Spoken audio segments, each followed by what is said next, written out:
Hello students.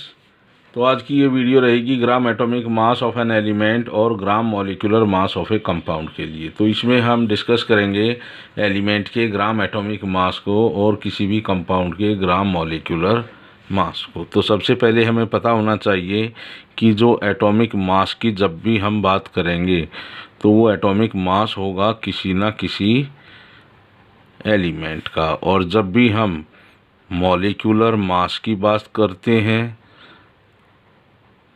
तो वो होगा किसी कंपाउंड का।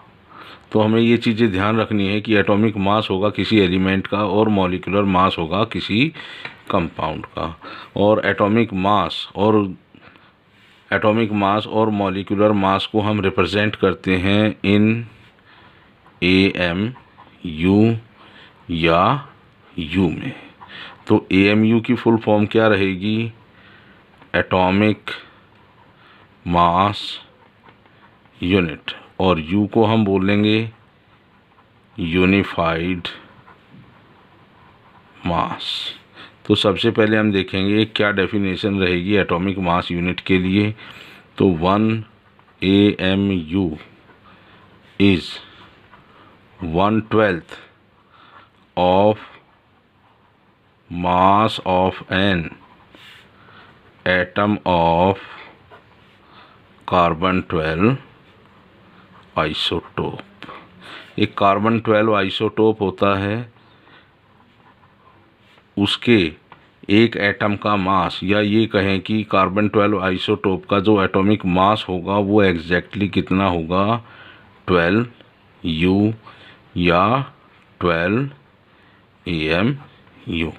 According to this definition, we can write 1 AMU is means is equal to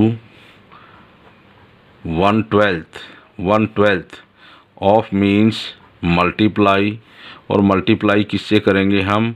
mass of an atom of carbon 12 isotope. और carbon 12 isotope का जो atomic mass होगा वो कितना होगा? 12 AMU। तो हम इसको मल्टीप्लाई करेंगे मास of an atom of carbon 12 isotope, और जो कार्बन 12 आइसोटोप की एक एटम का मास कितना होगा? 12 AMU। और 12 से 12 यहाँ कैंसिल हो जाएगा तो हमें मिलेगा 1 AMU। तो 1 AMU is 1/12 of mass of an atom of carbon 12 isotope. तो अब हम डिफाइन करेंगे ग्राम एटॉमिक मास को। ग्राम atomic mass of an element. तो कोई भी एलिमेंट हो उसके एटॉमिक मास को हम रिप्रेजेंट करते हैं एटॉमिक मास यूनिट में या यूनिफाइड मास मीन्स U में। तो ग्राम एटॉमिक मास के लिए क्या डेफिनेशन रहेगी? Gram atomic mass of an element is the atomic mass of that element represented in grams. ये तो रही डेफिनेशन ग्राम एटॉमिक मास की, और इसका मीनिंग क्या रहेगा कि किसी भी एलिमेंट का जो ग्राम एटॉमिक मास होगा वो जब हम उस एलिमेंट के एटॉमिक मास को ग्राम में रिप्रेजेंट कर देंगे तो वो उस एलिमेंट का ग्राम एटॉमिक मास रहेगा। तो यहाँ पर हम एक एग्जांपल लेंगे कार्बन एलिमेंट का, जिसका एटॉमिक मास कितना होता है? Atomic mass is equal to 12 AMU। और कार्बन का gram atomic mass of carbon क्या रहेगा? जब इस 12 AMU को हम रिप्रेजेंट करेंगे एज 12 ग्राम, तो ग्राम एटॉमिक मास ऑफ कार्बन कितना रहेगा? 12 ग्राम। इसी तरह से एक एलिमेंट है सोडियम, जिसका एटॉमिक मास कितना है? 23U और 23 AMU। तो सोडियम का ग्राम एटॉमिक मास क्या रहेगा? Gram atomic mass of sodium. तो उसी तरह से जब हम इस सोडियम के एटॉमिक मास को ग्राम में रिप्रेजेंट कर देंगे तो वो सोडियम का ग्राम एटॉमिक मास होगा। तो कोई भी एलिमेंट हो, जब किसी एलिमेंट के एटॉमिक मास को हम ग्राम में रिप्रेजेंट करते हैं तो वो उस एलिमेंट का ग्राम एटॉमिक मास होगा। तो अब हम डिस्कस करेंगे gram molecular mass of a compound.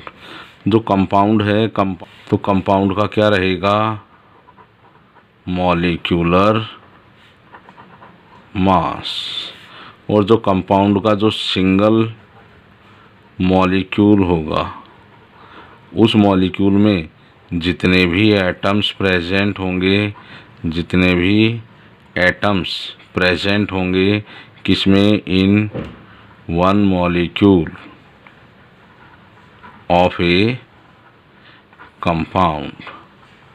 अगर हम उन सभी एटम्स के एटॉमिक मासेस को अगर हम ऐड कर दें, ऐड करने से जो टोटल मास आएगा of single molecule of a compound, वही क्या होगा?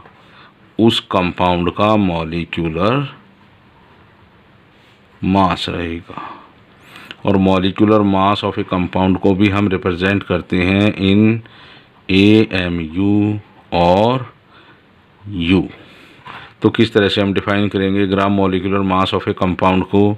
सो the gram molecular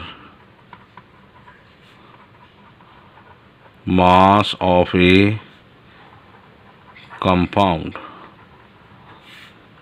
is their molecular mass। तो किसी भी कंपाउंड का ग्राम मॉलिक्यूलर मास क्या होगा? जब हम उस कंपाउंड के मॉलिक्यूलर मास को रिप्रेजेंट करेंगे इन ग्राम्स में। तो gram molecular mass of a compound is their molecular mass represented in grams. तो gram molecular mass of a compound क्या होगा? किसी भी कंपाउंड का जो मॉलिक्यूल होगा, उस मॉलिक्यूल का जो मॉलिक्यूलर मास होगा, जब हम उस मॉलिक्यूलर मास को रिप्रेजेंट कर देंगे ग्राम में, वही उस कंपाउंड के लिए ग्राम मॉलिक्यूलर मास होगा जी। तो अब हम यहाँ एक एग्जांपल लेंगे सिंपल सा वाटर का। Water is a compound and its single molecule is represented by H2O। और जो मॉलिक्यूलर मास रहेगा वाटर का तो क्या रहेगा? वो 2 are the number of hydrogen atoms in water and 1 AMU is the atomic mass of hydrogen and there is only 1 oxygen atom and 16 AMU is the atomic mass of oxygen। So 2 plus 16 is equal to 18 AMU। तो 18 AMU is the molecular mass of water। So gram molecular mass of water क्या रहेगा? जब हम इस 18 AMU को represent कर देंगे ग्राम में तो वो उस वाटर का ग्राम मॉलिक्यूलर मास बन जाएगा। इसी तरह से जो कार्बन डाइऑक्साइड है कंपाउंड, उसका जो मॉलिक्यूलर मास है, उसका मॉलिक्यूलर मास है 44 AMU। So gram molecular mass of CO2 क्या रहेगा? जब इस 44 AMU को हम रिप्रेजेंट कर देंगे ग्राम्स में, that becomes 44 gram and 44 gram is the gram molecular mass of carbon dioxide. अब एक एग्जांपल लास्ट में हम और लेंगे सल्फ्यूरिक एसिड का, जिसका फॉर्मूला क्या रहेगा, H2SO4, and H2SO4 is the formula of sulphuric acid. So the molecular mass of H2SO4 कितना होता है, 98 AMU. So gram molecular mass of sulfuric acid, gram molecular mass of H2SO4. तो gram molecular mass of sulphuric acid क्या रहेगा, जब इस AMU की जगह हम लिख देंगे ग्राम तो वो बन जाएगा 98 gram, and 98 gram is the molecular mass of sulphuric acid. तो हमने देखा कि ग्राम एटॉमिक मास क्या रहेगा. Gram atomic mass is the atomic mass of an element represented in gram, कि जब भी हम किसी एलिमेंट के एटॉमिक मास को अगर हम ग्राम में रिप्रेजेंट करते हैं तो वो उस एलिमेंट का ग्राम एटॉमिक मास होगा. और gram molecular mass of a compound क्या होगा, कि जब भी हम किसी कंपाउंड के मॉलिक्यूलर मास को रिप्रेजेंट कर देंगे ग्राम में, वो उस कंपाउंड का ग्राम मॉलिक्यूलर मास बन जाएगा.